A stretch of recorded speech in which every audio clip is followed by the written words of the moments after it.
My name is Dree Ziegler. I am the Director of Marketing at Human Element. We are a digital agency located in Ann Arbor, Michigan, and we focus primarily on e-commerce development with Magento. We also do a number of services around that, conversion optimization, experience design, creative, and my team runs the digital marketing.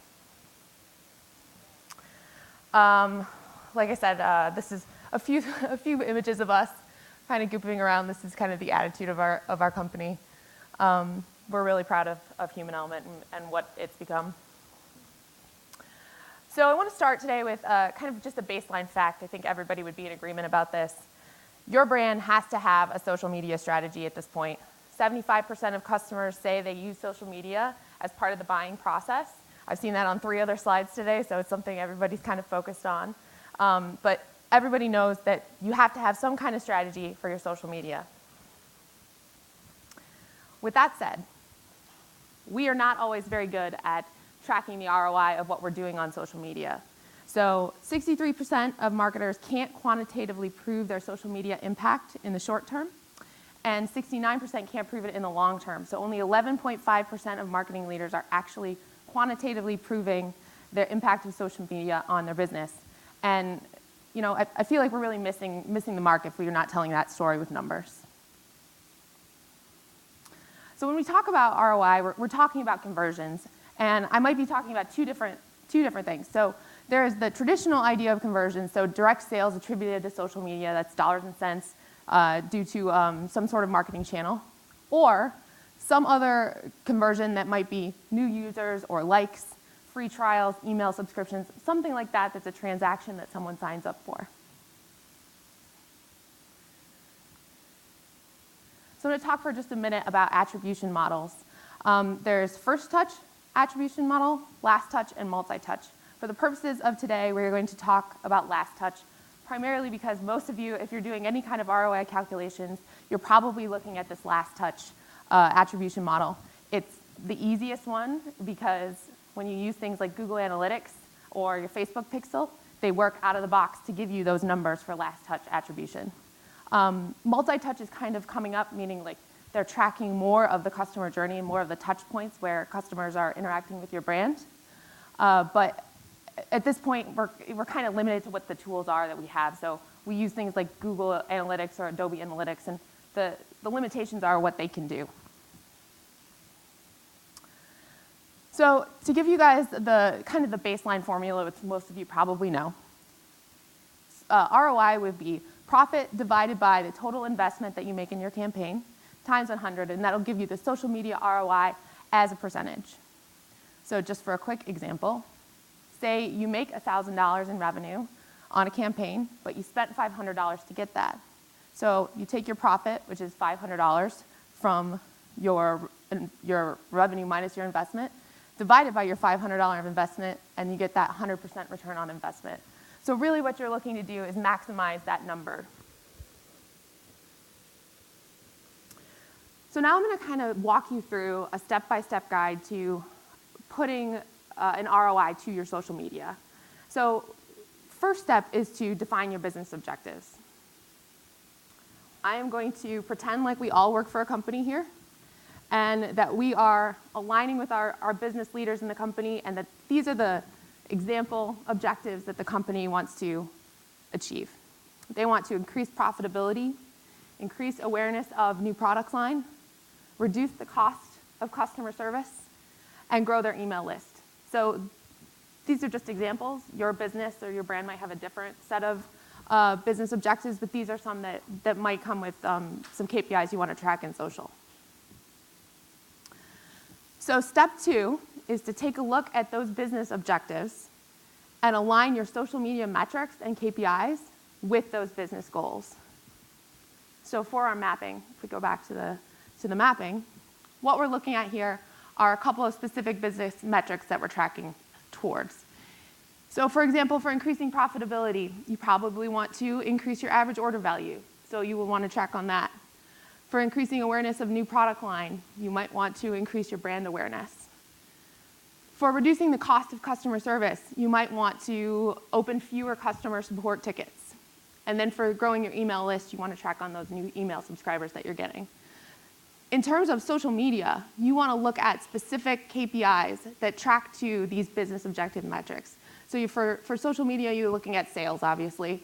That's an easy one to calculate. We just went over that formula.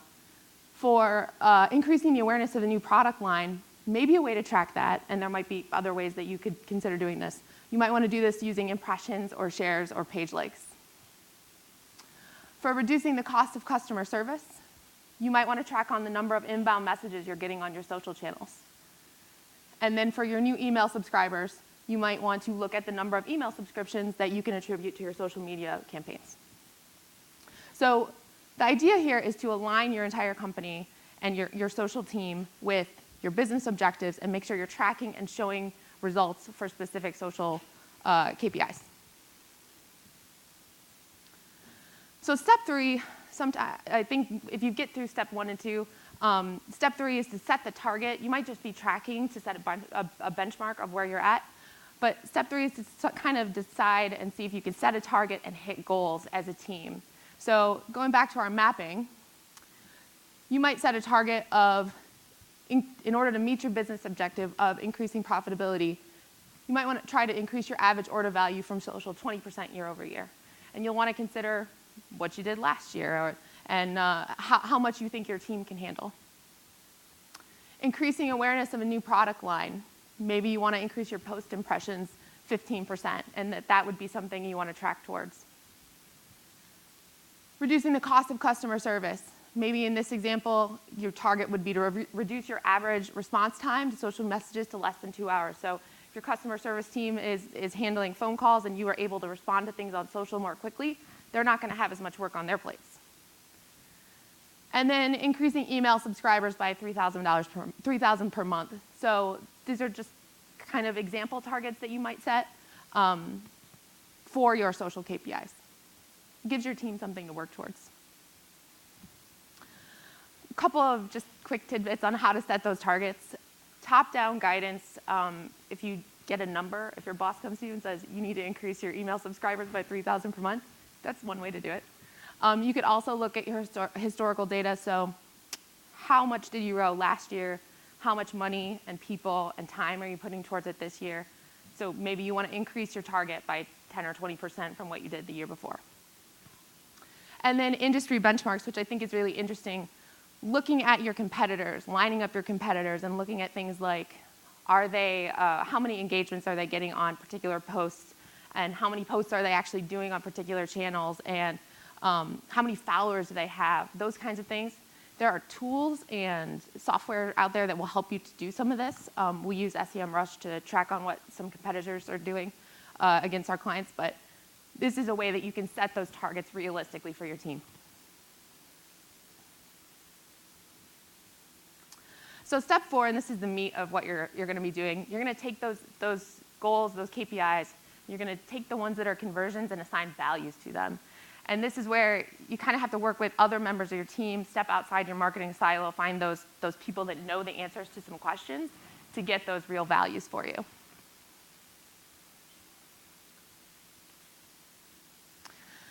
So in a direct sales example, which is the easy one that we all know, you would say that the number of purchases times the value of those purchases will give you a number that you can calculate your ROI on. So you do a campaign, you sell X number of products worth X number of dollars, and you can calculate your ROI. Those are pretty basic.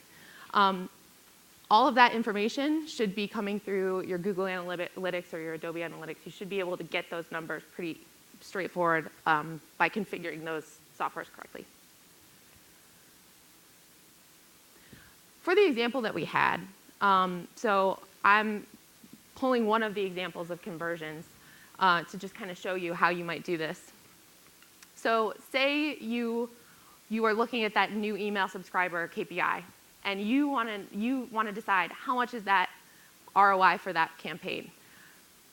Maybe your email subscribers that convert to customers is 5%. This is something you'll have to determine within your business, go and figure out how much what that number is. And then you want to go look at, with other departments in your team, what is the lifetime value of a customer on your site? So there are 2 different data points that you're coming and bringing together to decide that each new email subscriber is actually worth $5 to you. And you can go and you can take that number and you can assign it to a goal in analytics so that you can track on the number of email subscribers that come through from a social media channel, and you can determine what that number is that campaign is worth. So a couple other things you might track and try to get numbers around, real quantitative numbers around page likes. There are a couple tools out there that will give you the actual ROI value of a page like, what your conversion of your website is, how many people, what your average order value is. All of that goes into this tool, valueofalikes.com, and there are a couple other tools that are out there. I think Hootsuite has one too, that'll give you real values for page likes. Social impressions, you might want to look at how much you make off of a given campaign and then divide it by the number of impressions. That might be a metric you want to track on for a particular business objective that tells that story quantitatively. And then direct traffic and sales. What I've seen is that if you're going for something around brand awareness, if you're watching your direct traffic and your sales from your direct traffic, you'll be able to see more brand awareness through that. That's an indicator of that, because people have internalized what your website is and they're going to it. So you're able to see more quantitatively what your brand awareness numbers really are. So step 5 is bringing this all to your team and reporting on it on a regular cadence. This is kind of some examples, SEM Rush that we use. This is another a spreadsheet that will calculate all of your ROI for you. Basically what you want to do is align your team around what your ROI is and watch these metrics on a frequent basis. You'll be able to make faster decisions. You'll be able to see if something's succeeding or failing, and you'll be able to make changes to it. Human Element is an agile company, so we're always trying to iterate, and this is one way we've applied that concept to the marketing.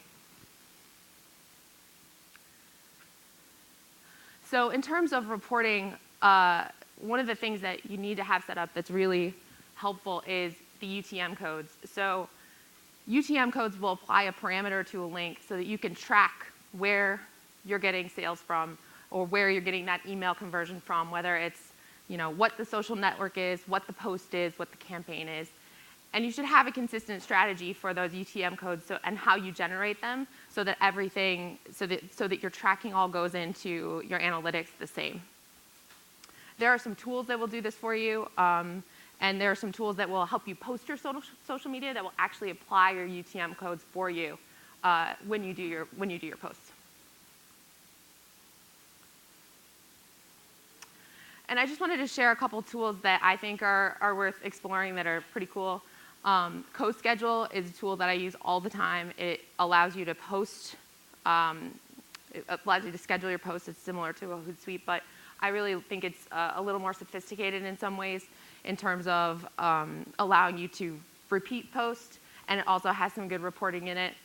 SEM Rush, although it's not built for social, they've added some social media suite, a social media suite that is pretty decent, and we're using that for some other things that we're doing in digital marketing. So it allowed us to use that software for two things without going and making an expenditure on another piece of software. Hootsuite has a free version. Obviously, if you're not using that, you should check it out. A couple of tracking tools and also posting tools, Track Maven, Sprout Social, and Agorapulse. And I think I'm going to wrap it there. If there's any questions, I'd be happy to take them.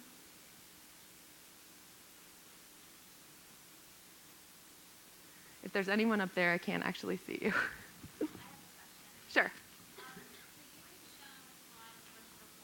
Mm-hmm. So that's actually an Excel spreadsheet that's been configured to show, pretty Excel spreadsheet, that's configured to pull in data and show like ROI and metrics on different social channels and how people are doing. So it gives you like kind of a quantitative picture, but it looks nice. So there's a bunch of other tabs on there that I didn't take screenshots of that have, your different metrics from YouTube and Facebook and LinkedIn, all those things. Yeah, I can actually share that with you. If you guys want it, you can email me and I can share that with you. Anything else? Yes.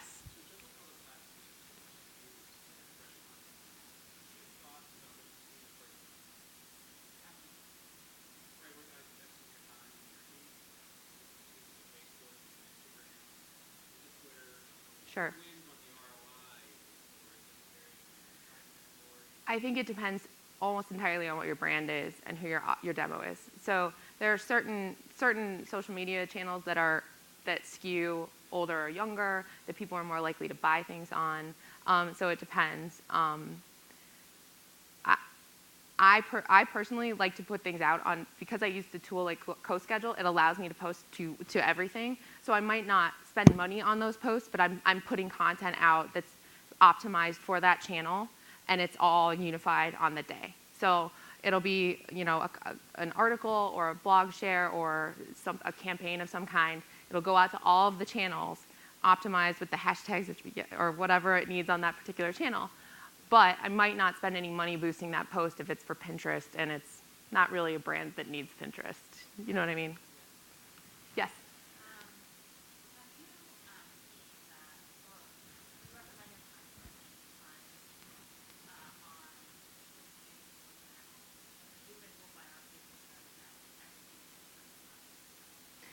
I don't know what the actual stats are, but basically if you post something on Facebook and you do not boost it in any way, it is most likely not going to get seen. I think there's value in it in terms of link building. I don't think that that's necessarily a bad thing, but it might not get a bunch of shares or likes or anything like that. And I'm blanking on what the number is, but it's minuscule, the amount of posts that get seen, unless you put some money behind it, if you're a business page or a brand page. Anything else? Yes. Yes. What is my insight onto what? On the platform?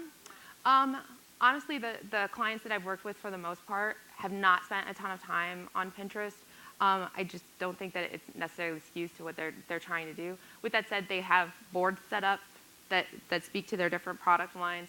I think there's a baseline to be done for most platforms that can be established that allow you to get some benefit out of it, even if it's not like necessarily what you're targeting. So, the company, one of the companies I'm thinking of that has a Pinterest page, they are a aquaculture manufacturing company. So they don't have a ton of people on Pinterest, but they have Pinterest boards that are, some of their products and like some things on aquaculture and aquaponics and different things that are related to their brand. And so they're getting value out of it just by being there, but they're not necessarily focused on it as a channel. I would say, just to add on to that, I think for home furnishings and fashion kind of things, obviously that would be a great place to spend time and money.